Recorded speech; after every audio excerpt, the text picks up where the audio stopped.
નમસ્કાર વિદ્યાર્થી મિત્રો, ગુડ મોર્નિંગ વિદ્યાર્થી મિત્રો. આગળના વિડીયો તાસમાં આપણે તમારા ધોરણ 8માં વિષય સામાજિક વિજ્ઞાનમાં પ્રથમ પાઠની શરૂઆત કરી હતી, જેનું નામ છે ભારતમાં યુરોપિયનો અને અંગ્રેજી શાસનની સ્થાપના. હવે આપણે આગળના વિડીયો તાસમાં ભણી ગયા છીએ કે ભારત દેશમાં જે વિશ્વભરમાંથી જે વેપારીઓ અને પ્રજાતિઓ આવતી હતી અને જે યાત્રીઓ આવતા હતા, એનું કારણ શું હતું? તો એનું કારણ હતું આપણા ભારતમાં જે આર્થિક સમૃદ્ધિ રહેલી છે તે અને આપણી ભારતીય સંસ્કૃતિ.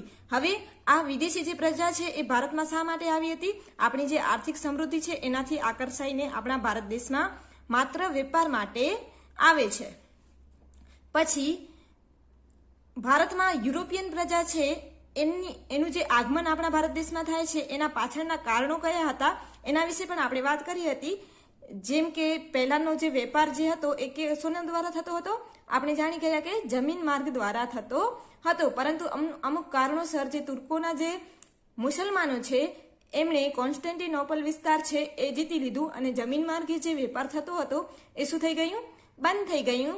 અને એના કારણે આજે પોર્ટુગીઝો છે એને નવો જળમાર્ગ શોધવાની જરૂર પડે છે અને આ પોર્ટુગીઝ પ્રજા જે છે એ સમયાંતરે આજે જળમાર્ગ શોધવામાં સફળ થાય છે અને પ્રથમ આપણા ભારત દેશમાં તે શું કરે છે? માત્ર વેપાર માટે જ ભારત દેશમાં આવે છે. આ જે જળમાર્ગ નવો શોધાયો એનામાં જે પ્રજાએ પોતાની કમર કસી હતી, એટલે કે જે પ્રજાએ સફળ પ્રયત્નો કર્યા હતા, એ કોણ હતી પ્રજા? પોર્ટુગલ હતી. અને એના જે મહત્વનો જે નાવિક હતો એ હતો વાસ્કો દ ગામા. તેમણે ઈસવીસન 1498માં આ નવો જળમાર્ગ શોધી કાઢ્યો હતો. એના પછી આપણે પોર્ટુગીઝ પ્રજા વિશે થોડી ઘણી માહિતી મેળવી હતી. પોર્ટુગીઝ પ્રજા છે એને ફિરંગી તરીકે પણ ઓળખવામાં આવે છે. પછી ડચ, એના પછીની જે પ્રજા આવી હતી ડચ, એના વિશે પણ આપણે થોડી ઘણી માહિતી મેળવી ગયા. ડચ પ્રજાનું બીજું નામ છે વલંદા. પછી ત્રીજા ક્રમે જે પ્રજા આવી હતી એ હતી ડેનિશ પ્રજા. અને ડેનિશ પ્રજા પછી જે પ્રજા આવી હતી એ હતી અંગ્રેજો. આ અંગ્રેજો જે છે એનું સૌથી વધારે મહત્વ રહેલું છે.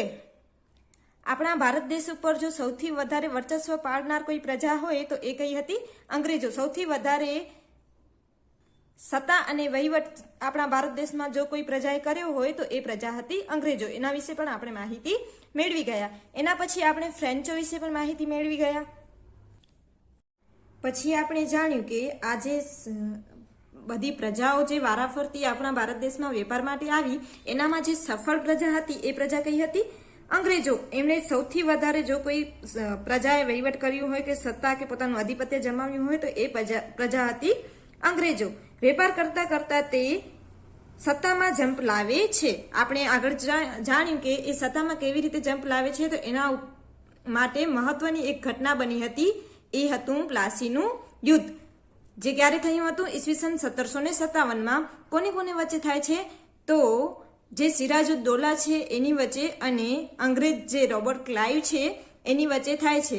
અને એની વચ્ચે જે આ યુદ્ધ થાય છે એનામાં સિરાજુદ્દૌલા છે એ હારી જાય છે અને અંગ્રેજોએ પછી એ સત્તા કોને આપી હતી? એનો જે સેનાપતિ હતો મીર જાફર, એને આપી હતી. કારણ કે આગળ તે એને વચન આપે છે કે જો તું અમારા સપોર્ટમાં આવી જઈશ, અમારા પક્ષમાં આવી જઈશ, તો અમે તને આ જે ગાદી છે એના ઉપર બેસાડશું અને તને હવે પછીનો નવાબ બનાવવામાં આવશે. તો આવી રીતે જે એમની વચ્ચે જે યુદ્ધ થાય છે એનામાં સિરાજુદ્દૌલા જે છે એની હાર થાય છે અને એના પછીનો જે શાસક બને છે એ કોણ બને છે? મીર જાફર. હવે મીર જાફરને તેઓ નવો શાસક બનાવે છે, નવાબ બનાવે છે. એટલે મીર જાફર ખુશ થઈને એને શું આપે છે? 24 પરગણાની સત્તા આપે છે.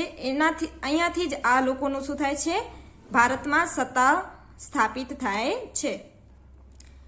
હવે મીર જાફરને નવાબ બનાવી દેવામાં આવે છે તો મીર જાફર ખુશ થઈને થોડી ઘણી સત્તા એ લોકોને આપી પણ દે છે. પરંતુ ધીમે ધીમે એને ખબર પડે છે કે હવે અંગ્રેજો છે એ જેટલો માલ છે, મિલકત છે, એ બધું એના પાસેથી પડાવી લે છે, લઈ લે છે. એટલે એ શું કરે છે? ધીમે ધીમે મહત્વાકાંક્ષી બને છે અને એ લોકોને એ જે વસ્તુ છે એનામાં રોકટોક કરવા લાગે છે. પછી અંગ્રેજોએ શું કર્યું? આ બધી બાબતના કારણે તેમણે શું કર્યું? એણે કીધું કે આજે જે પણ આવક થાય છે એનામાં જે કર ઉઘરવાની અને પગરણાની જે જમીન જે છે એનામાંથી જે ફાયદો થાય છે એ બધી વસ્તુ અમારા પાસે આવવી જોઈએ અને જાવક બધી જે થાય એ રાજા કાર્યો જે કરાવે એ રાજા કરાવે એટલે રાજાની તો જાવક જ થાય, પરંતુ જે પણ કર મળે એ શું કરતા અંગ્રેજો પોતે પડાવી લેતા હતા. અને આ જે વહીવટ થતું હતું એ મીર જાફરને ગમ્યું નહીં અને એણે શું કર્યું એ કે તમે ઘણો બધો લાભ ઉઠાવી લીધો, હવે હું લાભ ઉઠાવવા દઈશ નહીં. અને શું કરે છે તે એ લોકો સામે વિગ્રહો કરે છે અને એના કારણે આપણા ભારત દેશમાં બીજી ઘટના બને છે એ હતું બક્સરનું યુદ્ધ. ઈસવીસન 1764માં બક્સરનું યુદ્ધ થયું હતું.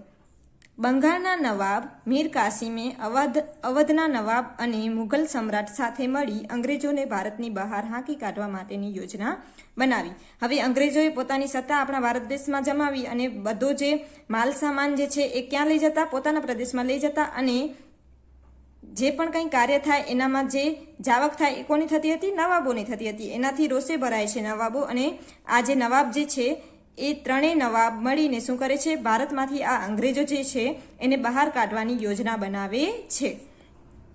આ ત્રણેયની સેના 50,000 જેટલા સૈનિકોની બનેલી હતી. હવે આ ત્રણેયની જે સેના હતી એ કેટલા સૈનિકોની બનેલી હતી? 50,000 જેટલા સૈનિકોની બનેલી હતી. જ્યારે કંપનીની સેના 7,072ની હતી. આ ત્રણેયની સેના 50,000 અને કંપનીની સેના કેટલી હતી? 7,072ની. મેજર મનરોના વડપણ હેઠળ ભારતના આ ત્રણેય શાસકો સાથે બક્સરનું યુદ્ધ ઈસવીસન 22 ઓક્ટોબર 1764માં થયું. હવે આ જે યુદ્ધ છે એ કોના કોના વચ્ચે થાય છે? મેજર મનરોના વડપણ હેઠળ એટલે કે એની સત્તા નીચે આ જે શાસકો છે એની વચ્ચે યુદ્ધ થાય છે. કઈ સાલમાં થાય છે? 22 ઓક્ટોબર 1764ના રોજ બક્સરનું યુદ્ધ થયું. અંગ્રેજો જીત્યા અને પ્લાસીનો નિર્ણય દ્રઢ બન્યો. કારણ કે તમે વિચાર કરો કે 50,000ની સેના સામે આ 7,072 જેટલી સેના હતી એ જીતી ગઈ. શું કામ? કારણ કે એ સમયે આપણે જોઈ ગયા કે અંગ્રેજો શું કરતા? કૂટનીતિઓ અપનાવતા હતા અને આ કૂટનીતિઓના કારણે અંગ્રેજો આપણા ભારત સામે જીતી જાય છે અને આ ત્રણેય શાસકો જે છે એ હારી જાય છે. અંગ્રેજો જીત્યા અને પ્લાસીનો નિર્ણય દ્રઢ બન્યો. એક સાથે ત્રણ સત્તાઓને હરાવનારા અંગ્રેજોનો પડકાર કરવાવાળું ભારતમાં હવે કોઈ જ ન હતું.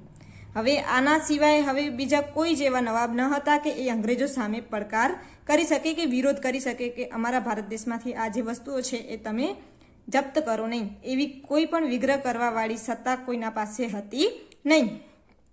બક્સરના યુદ્ધથી અંગ્રેજોને બંગાળ, બિહાર, ઓરિસ્સાના દીવાની અધિકારો પ્રાપ્ત થયા એટલે કે તેઓ વિધિસરના માલિક બન્યા. હવે આ જે બક્સરનું યુદ્ધ થયું ને એનામાં આ જે અંગ્રેજો હતા એ અંગ્રેજોને બંગાળ, બિહાર અને ઓરિસ્સા જે છે ત્યાં દીવાની અધિકારો જે આવે ને એ દીવાની અધિકારો પ્રાપ્ત થયા અને એના કારણે એ ભારત દેશમાં વિધિસરના માલિક બની ગયા. એટલે સર્વસ્વ સત્તા જે છે એ એના હાથમાં આવી ગઈ. જ્યારે વહીવટી જવાબદારી નવાબના સિરે રાખી આથી દ્વિમુખી શાસન પદ્ધતિ અમલમાં આવી. હવે આ જે વહીવટી જવાબદારી એ નવાબના હાથમાં શું કામ રાખી? કારણ કે જે કાંઈ કામ થાય એનામાં રોકાણ કરે એ કોણ કરે? રાજા કરે. એટલે એનામાં રાજાની જાવક થાય અને જે કર ઉઘરાવે એ કર કોણ લઈ જતા? અંગ્રેજો લઈ જતા. આવી દ્વિમુખી શાસન પદ્ધતિ અમલમાં આવી હતી. ક્યારે આવી? બક્સરનું યુદ્ધ થયું ત્યારે. હવે આપણે અહીં જાણીએ કે દ્વિમુખી શાસન પદ્ધતિ એટલે શું. દ્વિમુખી શાસન પદ્ધતિ એટલે કે આવક જે હોય એ અલગ વ્યક્તિ પાસે આવે અને જાવક જે થાય એ અલગ વ્યક્તિ પાસે થાય. એટલે કે આપણે જે કંઈ કાર્ય કરાવવું હોય, જે કંઈ પ્રશ્નો હોય તો એનામાં જે રોકાણ કરશે એ કોણ કરશે? રાજા કરશે. આપણે તો રાજા પાસે જશું ને, તો એમણે શું કર્યું? જે ખર્ચો જે કંઈ કરવાનો હોય એ રાજા કરે અને જે કરમાંથી જે ફાયદો થાય, જે નફો થાય એ કોને મળતો? અંગ્રેજોને મળતો. એટલા માટે તેમણે આવી દ્વિમુખી શાસન પદ્ધતિ અમલમાં મૂકી હતી. એના પછીની જે ઘટના બની હતી એ હતું મૈસૂર વિગ્રહ. દક્ષિણ ભારતમાં વિજયનગર સામ્રાજ્યના અંત પછી મૈસૂર હૈદર અલીના નેતૃત્વમાં સૌથી શક્તિશાળી રાજ્ય બન્યું. હવે આપણે છઠ્ઠા ધોરણમાં ભણી ગયા કે આ જે વિજયનગર સામ્રાજ્ય જે છે એની સ્થાપના કોણે કરી હતી? હરિહર રાય અને બુકારાય. એની સ્થાપના તો કરી, પછી એનું જે સામ્રાજ્ય છે એનો અંત આવતા મૈસૂર હૈદર અલી જે છે એ દક્ષિણ ભારતમાં સત્તા સ્થાને આવે છે અને એના સમયમાં જે આ જે રાજ્ય છે એ સૌથી શક્તિશાળી રાજ્ય બને છે. હૈદર અલીએ યુરોપિયન પદ્ધતિએ લશ્કરના સૈનિકોને તાલીમ આપી. હવે હૈદર અલીએ શું કર્યું? જો કોઈ દિવસ અંગ્રેજો સામે તેમને સામનો કરવો પડે તો એના માટે તેના સૈનિકો જે હતા એમને કઈ પદ્ધતિથી તાલીમ આપી? યુરોપિયન પદ્ધતિથી લશ્કરને તાલીમ આપી. શસ્ત્ર સજ્જ કર્યું અને બધાને હથિયારો પણ પૂરતા પ્રમાણમાં સોંપી દીધા. અંગ્રેજો હૈદર અલીની ઝડપી વધતી જતી સત્તા અને શક્તિ અંગે ચિંતિત બન્યા. હવે અંગ્રેજોને આની જાણ થાય છે કે આ હૈદર અલી જે છે એ તો અમારી પદ્ધતિથી એ લોકોને ઓલી શું કહેવાય તાલીમ આપે છે લશ્કરોને અને શસ્ત્ર પણ એના પાસે વિસ્તૃત પ્રમાણમાં છે. અગર જો એના સામે આપણો જો સામનો થશે તો આપણે હારી જશું. આવી ચિંતા જે છે એ અંગ્રેજોને થવા લાગે છે અને એવું શું કરે છે? તેથી તેઓ મૈસૂર રાજ્ય સાથે 4 મૈસૂર વિગ્રહો કરે છે. હવે આના કારણે જે અંગ્રેજો છે ચિંતિત બને છે અને આના સામે જે વિગ્રહો ચાલુ કરી નાખે છે અને પ્રથમ જે વિગ્રહો 4 થાય છે એની અહીં ઈસવીસન આપવામાં આવી છે કે કયા સાલમાં કયા વિગ્રહો થાય છે. ઈસવીસન 1767-69 પ્રથમ વિગ્રહ થાય છે. પછી બીજું જે વિગ્રહ થાય છે એ થાય છે 1780 અને 84 વચ્ચે. પછી ત્રીજું જે મૈસૂર વિગ્રહ થાય છે એ થાય છે ઈસવીસન 1790 થી 92ની સાલ વચ્ચે થાય છે અને ચોથું જે વિગ્રહ થાય છે એ થાય છે 1799માં. આ યુદ્ધ પૈકી પ્રથમ 2 યુદ્ધો હૈદર અલી સાથે થયેલા અને બીજા 2 યુદ્ધો હૈદર અલીના શક્તિશાળી પુત્ર ટીપુ સુલતાન સાથે થયેલા.